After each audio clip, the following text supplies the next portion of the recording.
Thank you for watching Amit Shakil 5858. I'm Amir Budnaim. Following news have been reported by American, Canadian, and European channels. Asian, African channels and news agencies AFP, Reuters, and AP have reported the same news. Headlines: Cleanup effort has been started at Baltimore Bridge. Cryptocurrency billionaire have been sentenced for 25 years. Sister of prisoner in Russia. Joe Lieberman story. UN court order Israel. Israeli bombing in Lebanon. Russia arrested 4 suspects in Moscow terrorist attack. Russia used veto power for North Korea. Putin said Ukraine war could expand because of F-16 fighters. On Wall Street, only Nasdaq fell. In Canada, 4 school boards lawsuit against Instagram, Facebook, TikTok, Snapchat for $4.5 billion. Major baseball league season started. Biden, Obama, Clinton against Trump in Radio City Music Hall in New York. Illinois deadly rampage. Now the news in details. William Brangham, Jeff Bennett, and Anna Navaz are away. On the NewsHour tonight, disgraced cryptocurrency mogul Sam Bankman-Fried is sentenced to 25 years in prison for defrauding investors. Then, the sister of the American journalist jailed in Russia for a year speaks out about his detention. We have no other choice. We have to keep going. We have to stay positive, optimistic, and I know we're going to get him home. And the legacy and impact of the late Connecticut Senator and vice presidential nominee Joe Lieberman.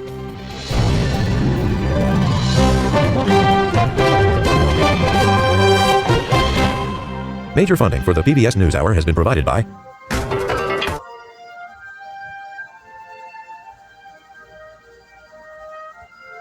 Welcome to the NewsHour. Huge barges are carrying cranes to Baltimore tonight to clear away the wreckage of the Francis Scott Key Bridge. Officials say that has to happen before divers can locate the bodies of the 4 maintenance workers that are still missing. 2 others have been recovered. Today, the collapsed bridge and the container ship that struck it still block access to the port. like you. Thank you.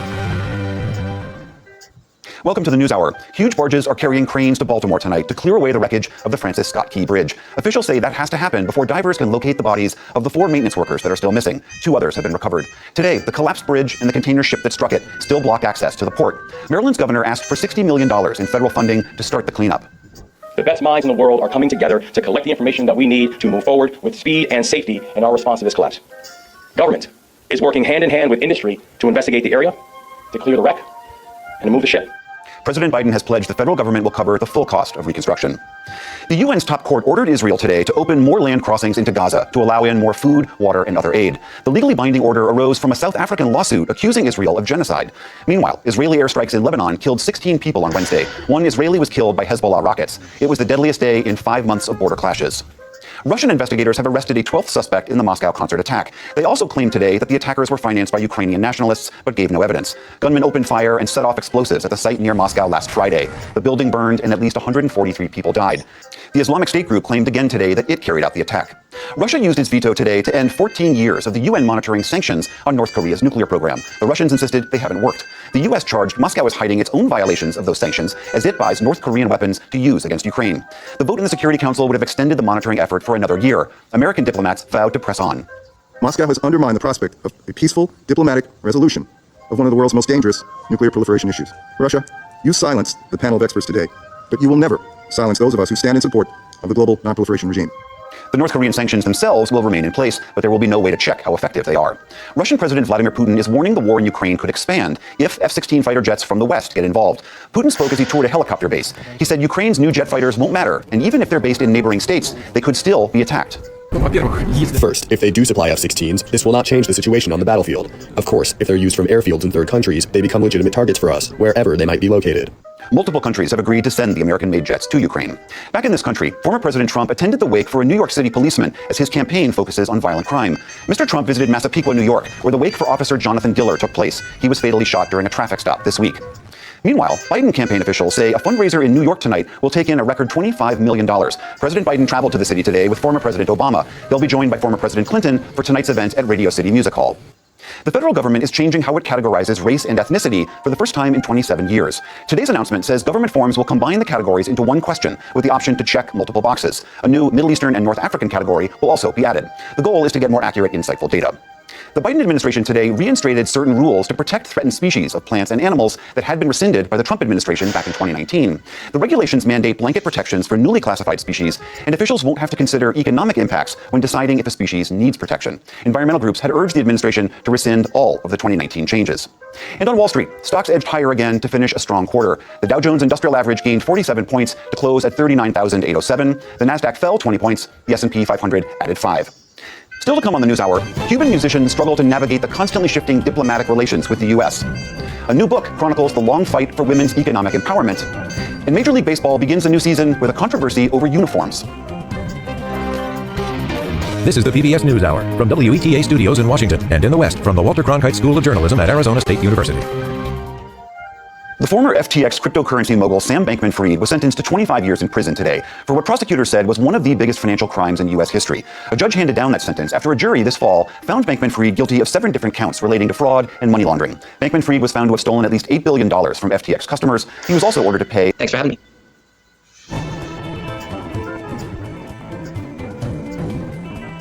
One year ago, Wall Street Journal reporter Evan Gershkovich was detained by Russian police. He has been in detention ever since on espionage charges, an accusation that the U.S. and his employer strongly deny. Nick Schifrin has more about the efforts to free him. Last November, the United States... Thank you so much. Thank you so much.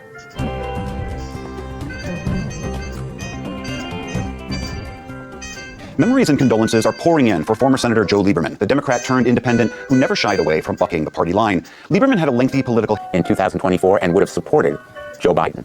And the reason is that Donald Trump was an anathema to all of those values and principles that Joe Lieberman holds dear. All right, Senator Richard Blumenthal of Connecticut, thank you so much for being here. Thank you.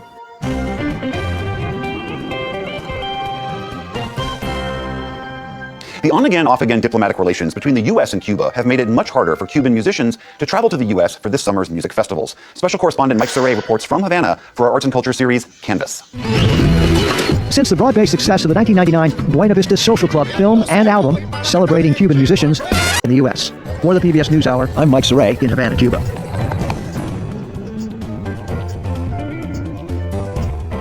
A new book by journalist Josie Cox charts the fight that women have waged to try and close the gender pay gap and the many hurdles they faced in that struggle. Women, Money, Power, the rise and fall of economic equality tells the story of the women who challenged the system. Anna Navaz recently sat down with one of those women and the book's author. These days, 98-year-old Anna Mae Cryer is always on the move, often in her cherry red Chevy pickup truck. But her first big move, 8 decades ago, was from her small town in North Dakota on a train to Seattle, Washington, where the teen joined the workforce building B-17 bombers during World War II. This is one of my pay stubs. Today is opening day for Major League Baseball, and it comes after a spring training chock full of controversies and curiosities. Among them, some very unpopular uniforms. Economics correspondent Paul Solman has been pulling threads to bring us this report. Major League Baseball's controversial new uniforms, getting fans closer to players than the latter might have imagined. One widely circulated photo showed under through the new mesh pants. The reception's been harsh on the bottoms and on the tops, which one player called papery, another like a knockoff jersey from TJ Maxx. Philadelphia Phillies shortstop Trey Turner, I know everyone hates them. And fans picked up the thread on social media. David Miles Jr., known as the godfather of skate, has been the driving force behind the roller skating scene in San Francisco's Bay Area for decades. He runs what's called the Church of Eight Wheels, a roller rink inside an old church. Here, he gives his brief but spectacular take on the joys of skating. Well, a lot of people take skating for granted. They like to skate and all, but for me... And that's the NewsHour for tonight. I'm William Brangham. On behalf of the entire NewsHour team, thank you so much for joining us. Major funding for the PBS NewsHour has been provided by the ongoing support of these individuals and institutions, and friends of the NewsHour, including Leonard and Norma Glorfine, and the Judy and Peter Bloom Kovler Foundation. Actually, you don't need vision to do most things in life. It's exciting to be part of a team driving the technology forward. I think that's the most rewarding thing. People who know BDO. A law partner rediscovers her on France 24 and France24.com.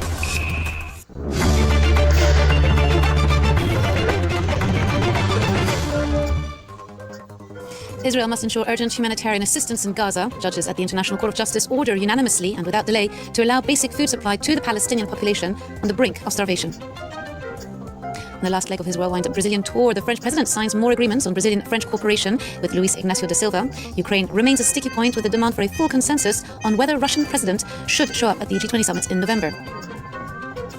Once one of the world's most popular platforms for exchanging digital currency, now described as one of the biggest financial frauds in US history. The head of FTX gets 25 years behind bars for leaving customers, investors, and lenders short over $11 billion. Hello, welcome back to France 24 Newsroom. Nearly 6 months of war against Hamas in Gaza, and the Palestinian population is paying the price. With most hospitals down and refugee camps no longer safe with continuous airstrikes, the latest one targeted a house and killed 12 people in the southern city of Rafah, where the IDF is aiming for a ground offensive despite the UN resolution on a ceasefire and the warnings from the US. Now it's the International Court of Justice that has ordered Israel to allow food, water and medicine into the enclave for the Palestinians living in desperate conditions where the crisis of famine is worsening. Now some viewers may find the images in this story distressing. At only 2 months old, war is all Layla has ever known. Born in the midst of the conflict, she was brought to hospital in northern Gaza on Wednesday, suffering from severe malnutrition. We received this case about an hour ago, a malnutrition case. We got used to receiving such cases daily. This case is generally suffering from malnutrition. As a result of lack of nutrients she's receiving, you can tell that her age doesn't match her weight. In northern Gaza, 1 in 3 children below the age of 2 is now acutely malnourished, with 70% of the population in the region facing catastrophic hunger. Over 40 kilometers to the south in Rafah, conditions are not much better. More than 1 million Palestinians are sheltering in the city, displaced by the war. Water is in short supply, many travelling for kilometers at a time in order to find any. People are suffering because of a lack of water, and it is salty too. We fill water in gallons instead of water tanks. It is really a struggle to obtain fresh water and even soap. We have to line up for everything. Aid deliveries into Gaza have been few and far between, with agencies saying that deliveries have been held up by bureaucratic obstacles and insecurity in the enclave. Israel, for their part, says it puts no limit on the amount of humanitarian aid entering Gaza and blames problems in it reaching civilians on UN agencies, who they have labelled inefficient. Since October and the start of the war in Gaza, the Houthi movement has been striking in the Red Sea. This rebel group has been attacking commercial vessels in support of the Palestinian people. Several European navies are deployed on site, including a French warship, on which France 24's Olivia Bizot is on, to accompany a commercial vessel that could be hit at any moment. It's nighttime here on this French warship, which is an incredibly dangerous time because most attacks by the Houthis do take place overnight. So while half of the boat crew are sleeping, the other half are on very high alert. Now you can tell that it's nighttime here because the lights have turned red, which happens as soon as the sun goes down. Now, behind this door is the operational center. That's where most of the action on the ship takes place. Access is restricted because there are lots of secret, top secrets that are on the room's many screens. But earlier today, we did manage to get inside and speak to the captain of the ship. Here's what he had to say. C'est ici que sont prises les décisions. We make our decisions here and we conduct all the ship's activities. It's here that we detect threats and exchange what we see and understand with other allied ships and aircraft. And above all, it's here that we make the decision to fire, to defend ourselves or the ships we're accompanying. The French aren't the only ones who are protecting the Red Sea from the Houthis.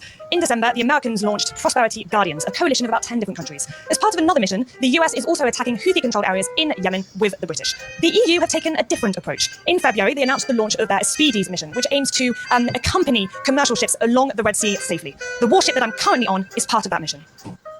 In other world news, at the NATO-Ukraine Council meeting this Thursday, Kyiv has asked for more air defense supplies as Russia has been conducting its largest airstrike on Ukraine's energy infrastructure since 2022. The northeastern city of Kharkiv was also damaged as Russia fired salvos of drones and missiles hitting residential buildings that killed at least 1 civilian and wounded 16 others. Roofs ripped off and windows shattered in this neighborhood of Zaporizhia. 2 women were injured by a Russian drone attack. This is where I slept. Look how much grass there is. It was all on the blanket I was covered with. When I threw off the blanket, all of this glass fell down. This resident's home now lies in ruins, one of some 45 houses to be destroyed. I woke up and something fell on me from above. I couldn't breathe. I started to move and I could see that the ceiling had collapsed. The nearby Zaporizhia nuclear power plant is the largest in Europe. Now controlled by Russia, it's currently in shutdown mode. Fighting around it has raised the risk of a nuclear accident. In retaliation for bombardments of its border regions, Moscow has escalated its strikes over the past few weeks, targeting key Ukrainian infrastructure, including power stations, resulting in power cuts. As Russia rained down drones and missiles on 4 Ukrainian regions overnight, Ukrainian forces said they shot down 26 out of 28 attack drones. Ukrainian President Volodymyr Zelensky has once again called on his allies to provide him with more military aid, in particular air defense systems such as the Patriot. Ukraine is awaiting the delivery of F-16 fighter jets from its Western partners, with its pilots training abroad in recent months. Meanwhile, Ukraine's Prime Minister Shimon met with his Polish counterpart for talks over farm imports. Although Poland has been a staunch supporter of Ukraine, their relations have soured as Ukrainian food imports went and undercut prices for products such as wheat, corn and colza cultivated by Polish farmers. Over the past months, Poles have blocked the border, but Tusk said the allies now were close to an agreement. Take a listen. We are looking for good solutions for both sides. In matter of agriculture, we have moved a step forward. Today, I can say that we are definitely making progress on lifting the blockade, but most importantly, on solving all the critical issues that lead to such blockades. On the third and final day of their tour of Brazil, French President Emmanuel Macron and Brazilian President Lula da Silva continued their camaraderie, albeit with a few moments of contention. On Tuesday, they united to protect the Amazon from deforestation. On Wednesday, they celebrated the launch of the third in a series of French-Brazilian submarines. And on Thursday, they touched on some of their points of difference. Eliza Herbert and Olivier Fessol have the story. At the presidential palace in Brasilia, a beaming President Macron and President Lula da Silva signed bilateral agreements. Macron was decorated with an award for distinguished foreign citizens, and the pair talked at length about opportunities for their countries to cooperate, before answering just 2 questions from journalists, questions on the issues that divide them. On Ukraine, France supports Kyiv wholeheartedly, whereas while Brazil has condemned Russian aggression, it has not applied sanctions, nor has it provided aid to Ukraine. And President Lula has so far avoided isolating Moscow. We are thousands of kilometers away from Ukraine, so I don't have to be as nervous as French people who are closer. We're against the war, and we've avoided taking sides because we want to create the conditions of a return to the negotiating table.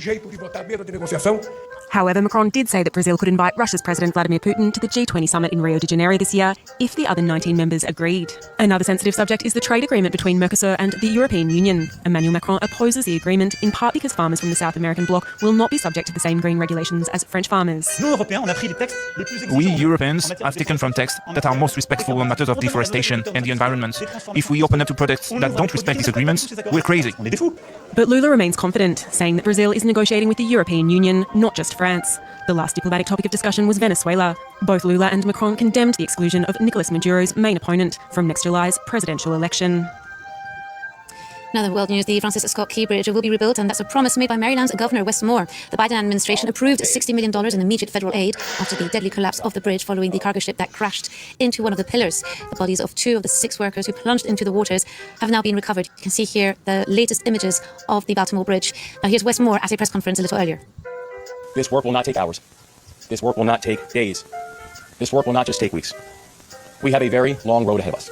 We understand that, and we're preparing. This morning, we submitted an initial $60 million request to the Biden-Harris administration for initial mobilization, operations, and debris recovery efforts. And I can report that as of this afternoon, the Biden-Harris administration has approved that request. Described as one of the biggest financial frauds in U.S. history, Sam Bankman-Fried, FTX founder, has been sentenced to 25 years in prison.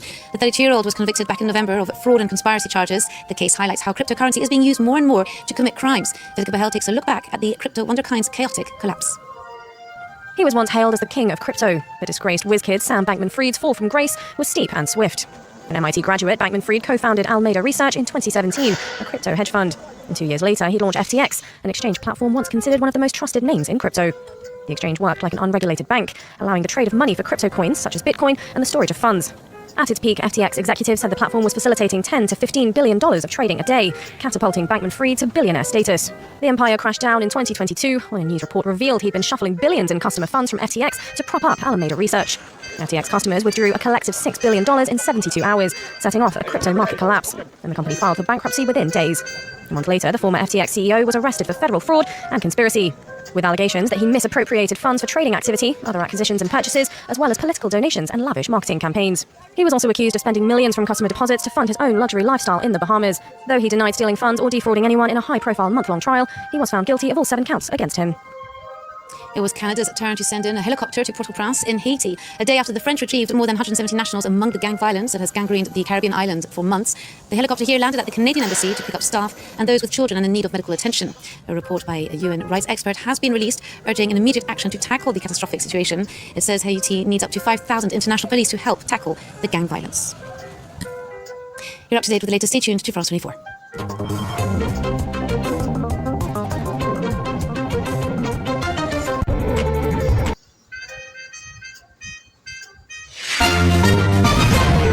On this Thursday night, likes, hashtags, and lawsuits by 4 Ontario school boards are suing 3 social media giants. They're using up kids like little piggy banks.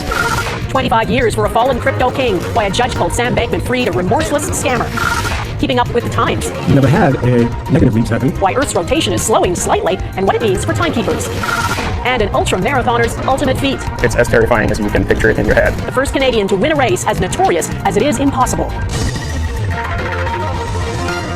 Global National with Donna Friesen. Good evening and thanks for joining us. 4 Ontario school boards are taking on social media platforms, suing Instagram, Facebook, TikTok, and Snapchat, claiming they've been negligently designed for compulsive use and have rewired the way children think, behave, and learn. The school boards are seeking $4.5 billion in damages, alleging the companies employed exploitative business practices designed to maximize profit at the expense of student well-being. That, they say, has drained school resources and personnel, leaving educators to manage the fallout from students' compulsive use of the apps.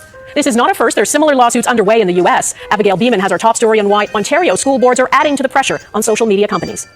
What do you like on YouTube? Usually videos of people just going around doing random things like testing illegal items. Kids and social media, it's on most parents' minds. I don't see why they need to be in class checking their Facebook page. Do some math. There's another component of it which has to do with just talking to your kids about dangers and sort of about what the perils of it are. 4 Ontario school boards, 3 in the Toronto area and 1 in Ottawa, have teamed up to take social media giants to court. We're seeing the dysregulation in classrooms in terms of anxiety, mental health concerns, rise in aggressive behaviors. They're asking for $4.5 billion. It's a measure of the level of harm that's occurring and the amount of resources that the schools have identified are going to be necessary. The boards point to a 2021 survey that found 91% of Ontario students in grades 7 to 12 use social media daily, and nearly a third of them use social media for more than 5 hours every day. Let's be honest here, they are promoting to children. Because each child, their lifetime value, meta-calculated, is $270 to them, $270 US. And that's what they're doing. They're using up kids like little piggy banks while running unsanctioned, non-scientific experiments on their psychology. None of the allegations has been proven in court, and the social media giants aren't saying much. Snapchat says it's different from traditional social media with no feed, public likes, or comments. TikTok says it has industry-leading safeguards and continually evaluates emerging practices and insights to support teens' well-being. Meta didn't respond to a Global News request at all. What are they spending on lawyer fees to go after these massive companies that have endless cash to fight this? So let's focus on the kids, not about this other nonsense that they're looking to fight in court. The board say they'll only pay lawsuit costs if they win. Abigail Beeman, Global News, Ottawa. Prime Minister Justin Trudeau is promising more help to expand childcare options. In another pre-budget announcement, he says $60 million will go to non-repayable grants for eligible childcare centres to build new spaces or renovate, and will offer student loan forgiveness for rural and remote early childhood educators. And we knew that access to affordable, high-quality childcare was important right across the country. Families, particularly moms, shouldn't have to choose between a career and raising a family. The Prime Minister says the upcoming budget will include more than $1 billion in initiatives to expand affordable childcare in Canada. The goal is to create 250,000 new childcare spaces by March 2026. In New York, a young man who enticed celebrities, politicians, and business people to trust them with billions of dollars of their cash has been sentenced to 25 years in prison. It is a spectacular downfall for 32-year-old Sam Bankman-Fried, whose cryptocurrency exchange FTX collapsed. Today, the U.S. Attorney General said the sentence should serve as a warning to anyone who thinks they can hide their financial crimes behind wealth and power. Our senior business correspondent, Anne Gaviola, is with me from Toronto, and his lawyers hope for 6.5 years. He got 25. In terms of white-collar crime, how significant is that? Well, prosecutors call this one of the biggest financial frauds in American history. And part of Judge Lewis Kaplan's rationale for that 25-year sentence is that, in his view, there's a risk this man will be in a position to do something bad in the future. And there's a financial penalty here, too. Bankman-Fried was also ordered to pay $11 billion in forfeiture at his sentencing. This case is like something out of a movie, with Bankman-Fried, who's known as SBF, as the main character. There's that meteoric rise to fame and riches in a relatively short amount of time. This is a man who graced the cover of Forbes as the world's richest 29-year-old, a proponent of what he called effective altruism. That was his philosophy, to make as much money as possible so you can, in his words, do as much good with it as possible. SBF was also a notable political donor, mostly to the Democrats. Prosecutors say he used money stolen from FTX customers to make more than $100 million in political campaign contributions before the 2022 U.S. midterm elections. And the judge blasted him for a lot of things today, but one thing for claiming investors had zero losses when FTX collapsed. What's the real story? Yeah, Bankman-Fried apologized in court today, saying he made, quote, selfish decisions that haunt him every day. Yet, in his trial testimony, he claimed customers didn't actually lose money. That is a claim that the judge refuted, and he accused SBF of showing no remorse and lying during trial testimony. Have a listen to what one reporter in that Manhattan courtroom had to say about SBF. The prosecution was able to show multiple times where Sam had the opportunity to do the right thing, to come clean, and he chose not to do so, going all the way back to 2021. Yeah, and remember, the Ontario Teachers Pension Plan invested in FTX in 2021, and the following year, it was forced to write off its $100 million investment after the cryptocurrency exchange's collapse. Donna? All right, Anne Gaviola in Toronto, thanks. In Ottawa, the inquiry into foreign interference zeroed in on the nomination process of political candidates. The head of Elections Canada said there are few rules that govern how parties select candidates in individual ridings, and the inquiry heard of at least one case where foreign actors took advantage of that lack of oversight. David Aiken is following the proceedings. David. Well, Donna, there's lots of rules about elections in Canada, but party nomination contests, those fall almost entirely outside of election law. Beyond some restrictions around the financing, we have no rules, and there are no rules in the Act regarding the manner in which and who participates in nomination contests. Canada's chief electoral officer, Stéphane Perreault, said there is little his office or any authority could do about problems with nomination races. And as other witnesses testified, that makes them vulnerable to foreign influence. It's very easy to manipulate. Right? It's very easy to mobilize. It's very easy to give cash to candidates. There's very little oversight on how nominations are done in this country. Perreault testified he was told by CSIS that foreign interference could have occurred in a nomination contest in 2019 in the Toronto area riding of Don Valley North. But for legal reasons, Perreault could not say which party it involved. I'm not authorized to speak beyond what is in this public statement. But Global News reported last year that national security sources were convinced it was the Liberal nomination race in 2019 and that state actors from China were involved. That nomination was won by Han Dong, who became the MP and now sits as an independent. Dong has rejected any allegations the Chinese helped him. He was not at Thursday's hearing, but his lawyer was, and his lawyer had no questions for Perreault. Justin Trudeau, the Liberal leader, was asked about Perreault's testimony, but avoided speaking specifically about the nomination race. We can reassure Canadians that the integrity of our elections was not compromised, despite attempts. Senior officials from all three major parties will be on the stand next week at this inquiry, and they will almost certainly be asked about subjecting their nomination contest to more oversight and more public scrutiny. Donna? All right, David in Ottawa, thank you. There's more pressure on Israel tonight to take action to stop the spread of famine and starvation in Gaza. The International Court of Justice ordered Israel to ensure basic food supplies get into Gaza unimpeded and without delay. UN's top human rights official has already said Israel may be committing a war crime by obstructing aid. Israel denies that and has so far ignored demands from the UN and from the US to protect civilians. Crystal Gamansing reports on the signs of famine setting in and warning some of the images are disturbing. This tiny patient is 2 months old. The nurse helping her says she weighs less than 5 pounds. Throughout my work in this department in a northern Gaza hospital, we got used to receiving such cases in large numbers every day. We don't know how many children there are like this one.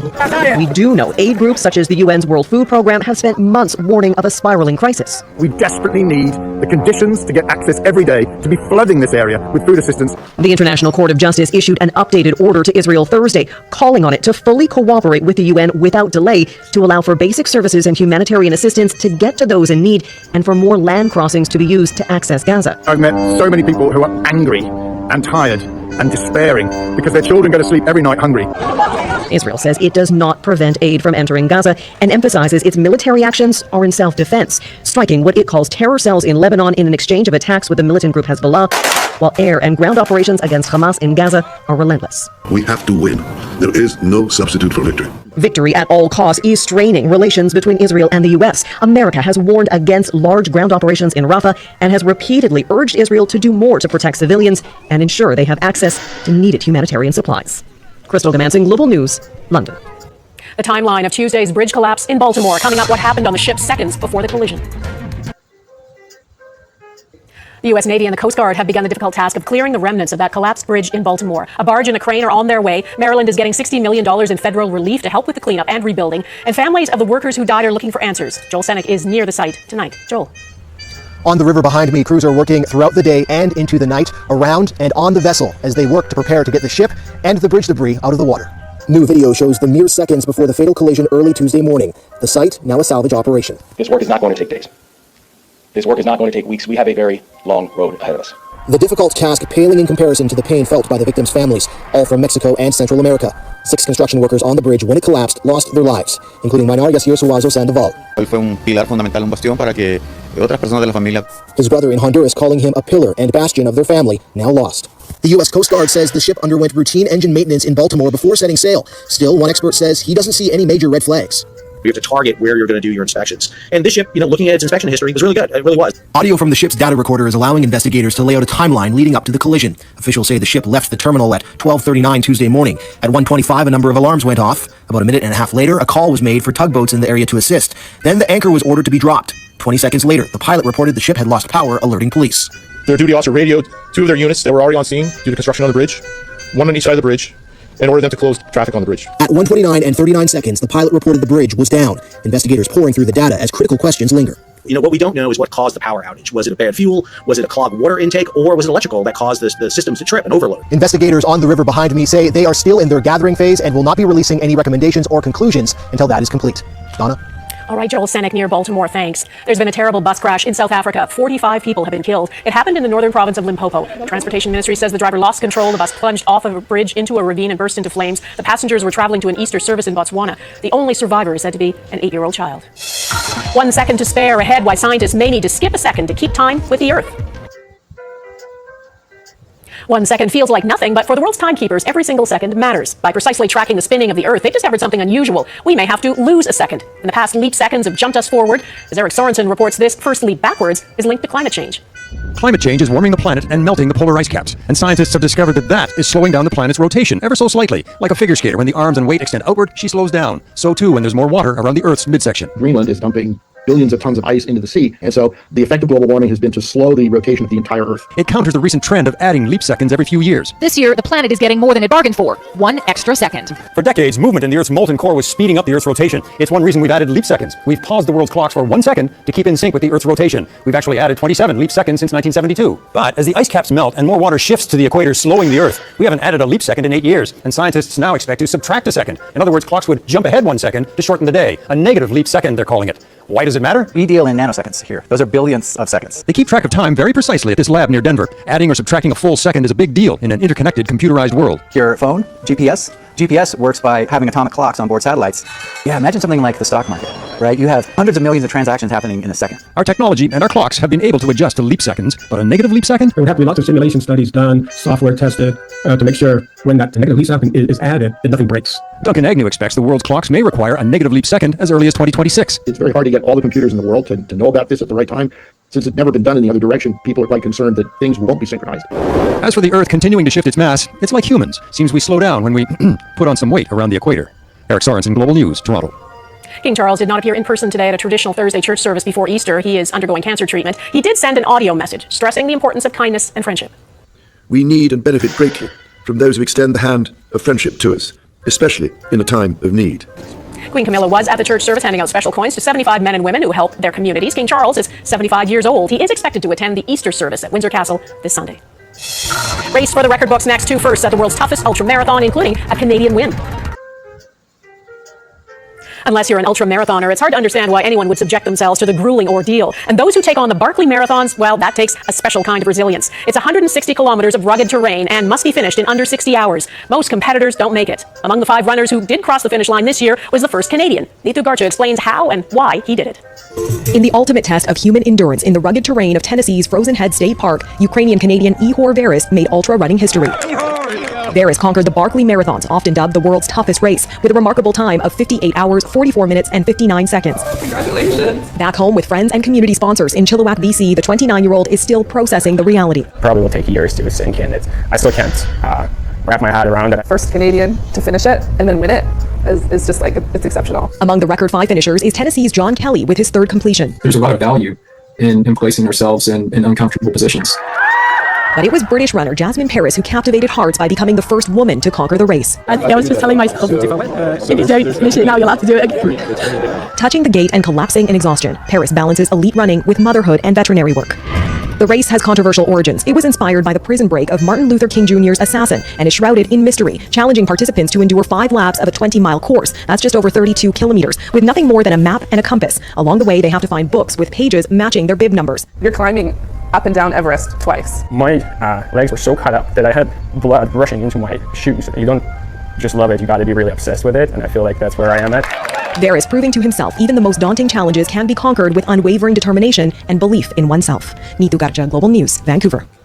That is Global National for this Thursday. I'm Donna Friesen. Here's another example of resilience. Jacob Wasserman was one of the survivors of the 2018 Humboldt bus crash. It left him paralyzed from the waist down. He initially took up sledge hockey and then in 2022 moved to men's singles rowing. He quickly moved up Team Canada's ranks and won silver at a Paralympic Games qualifier in Brazil. That qualifies him for the Paralympics in Paris. Thanks for watching. I'll see you again next week. Bye-bye.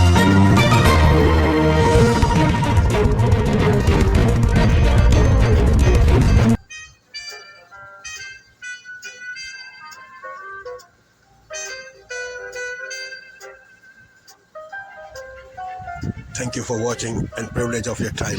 This is Amir Shakil 5858. I am Amir Woodman. Have a good life.